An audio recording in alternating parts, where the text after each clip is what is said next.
বাংলাদেশ সহ এশিয়ার বিভিন্ন দেশে পারমাণবিক শক্তি উন্নয়নে কৌশলগত অংশীদারিত্ব গড়ে তুলতে চায় রাশিয়ার রাষ্ট্রীয় পারমাণবিক সংস্থা Rosatom. I'm from Shomoy Television.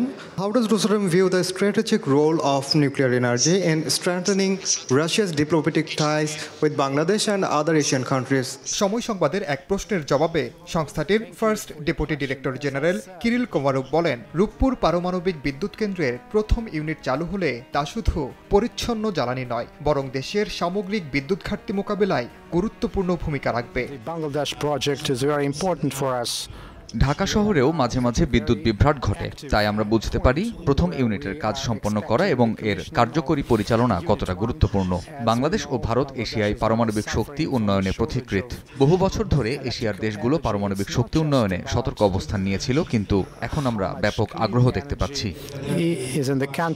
কোমারোভ আরও বলেন, এশিয়ায় পারমাণবিক শক্তি নিয়ে একসময় দ্বিধা থাকলেও এখন দেশগুলো আগ্রহী হচ্ছে। বাংলাদেশ ও ভারতের পর ইন্দোনেশিয়া তাদের জাতীয় জ্বালানি কৌশলে পারমাণবিক শক্তি যুক্ত করার পরিকল্পনা নিয়েছে। মালয়েশিয়া, ভিয়েতনাম সহ আরও কয়েকটি দেশও একই পথে হাঁটছে। ভিয়েতনামে পারমাণবিক বিদ্যুৎ কেন্দ্র নির্মাণে আলোচনা চলছে বলে জানান কোমারোভ।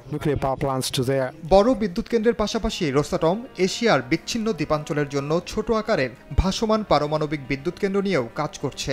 পাশাপাশি গবেষণা, রিয়েক্টর ও চিকিৎসা, কৃষি খাতে শান্তিপূর্ণ পারমাণবিক প্রযুক্তি নিয়েও সহযোগিতা করতে প্রস্তুত রাশিয়ার এই সংস্থা। কোমারোভের ভাষায়, বাংলাদেশের অগ্রযাত্রা গোটা এশিয়ার জন্য উদাহরণ। ওমর ইনান, সময় সংবাদ, রাশিয়া।